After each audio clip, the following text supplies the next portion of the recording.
Welcome to my highly anticipated binder video. In this video, I'm going to walk you through the process of setting up the binder, and then at the end, I'm going to talk to you about my 5 reasons for using the binder and not being completely digital. A couple of behind the scenes things here. Dishes in the sink.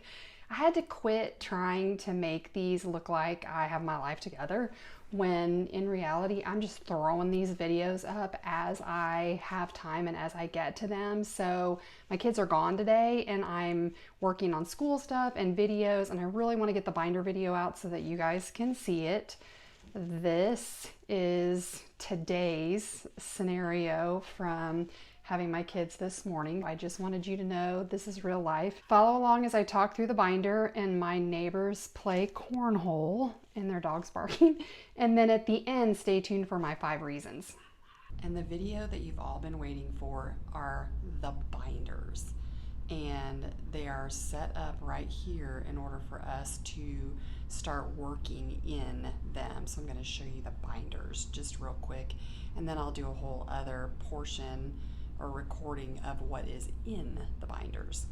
The teachers use the tub at the beginning of the year and at the end of the year. It has their name on the tub and the binder has their name on the binder. And then we will collect the tubs back after they get all of their stuff out of the tubs. And then at the end of the year, we had them turn their radio in and their key and then their checkout paperwork. You can see their checkout paperwork on this. One extremely important thing is to put teachers' names on every binder, because what I did the first year was I took all of the covers out and forgot whose binder it was. So I'm going to trade them in and out with their names on them as we go. And I have everything. I'm kind of trying to set it up to where they can come out here and pick up their supplies. So we have the P-scale poster we want them to have. We have the conscious discipline time machine, and then underneath here we have the mini conscious discipline time machines, and then I'll add as we go. This is the cover, these are the spines, and then these are the labels. And in the binders right now, it has everything that the teachers had. So I'm going to go through there and leave what they had and probably put in the tub what they need to put in the binder. And I'll film that when I get to that. Before I start dismantling the notebooks and recreating them, I go through a couple of them to see what the teachers have added. So I make my list of things that the teachers have added or maybe that I didn't put there. I did do a table of contents last year, but if you'll notice, they didn't use the tabs that I put in there, which is fine. It just was to help them. But then I flipped through to see what did they put in that maybe I didn't, that I can put in this time. On my list, I'm going to have them put in priority standards. I'm going to copy the teams, the staff list, the early out and grade level meetings, action team responsibilities, the definitions of proficiency scales, a copy of the report card, reading benchmarks, behavior warning, it's a sheet, restorative practices, and discipline. I'm going to put those in the binder or punch holes, and they can put them where they want them in the binder. Here is where I am working on binders. This is this year's binder that I just started, and our superintendent digitizes everything, but then also gives us paper copies. This was our first admin meeting, and I printed all of these linked documents and put them in here.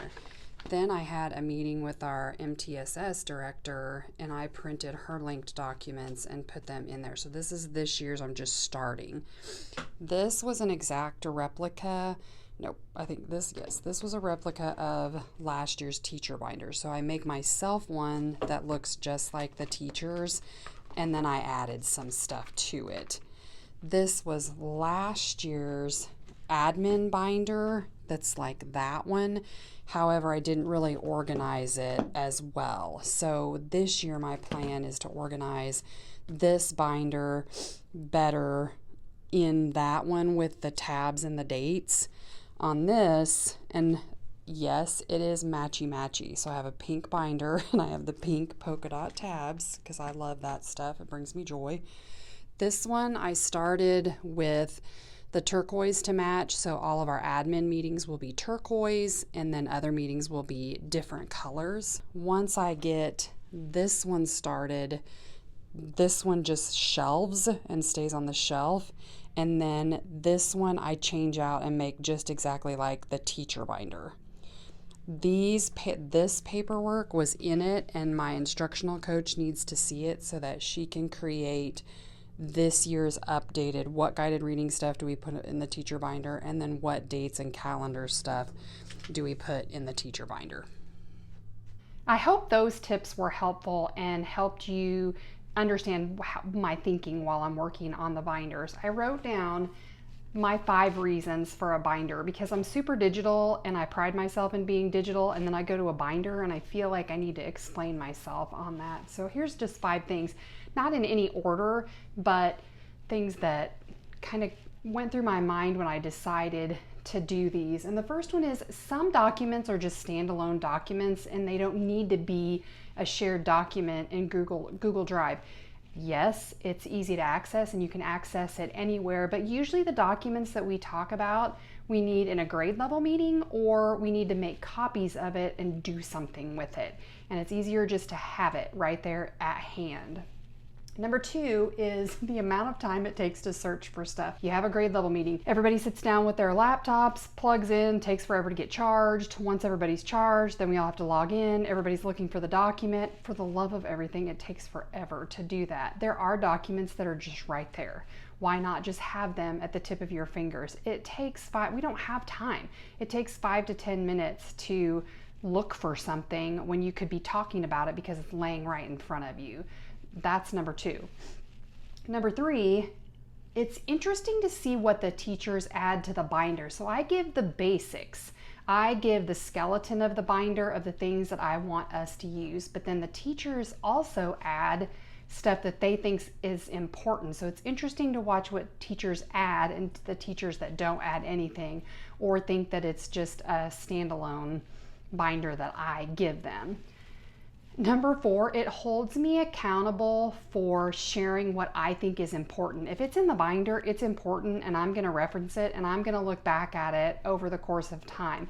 I always have my binder on my desk or easily accessible, and I just flip through it. It's easier for me to just flip through and go, oh yeah, there's that, than it is for me to like search or remember. As soon as I see it, I remember what I wanted to say. I forgot to mention this, oops, sorry, it's gonna make a big click. I'm trying to up my game, like my sound and stuff. I'm using my phone because it takes too long to set up my camera. So I'm using this mic. Before I give you number 5, I wanted to share out, I do have a website and a store on my website, and I have a Facebook page and groups that you can follow as well.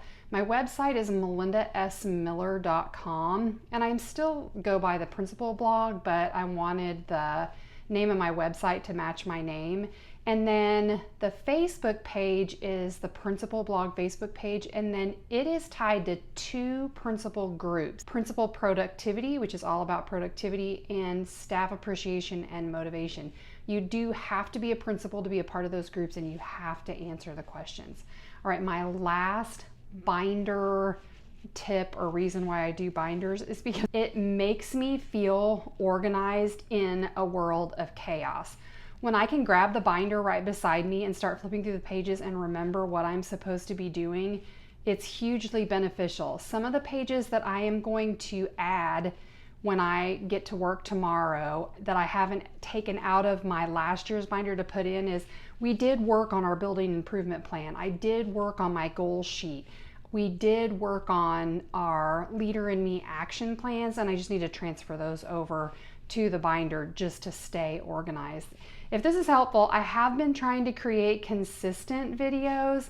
I don't want to say once a week. That's my goal, and I do try. However, if you like and subscribe to this video, it will show up for other principals that may or may not need this information to help them be successful. So I hope that this was beneficial for you. If you have ideas or things that you know that I do that you'd like me to share, please post in the comments and I'll share out more of my ideas and processes.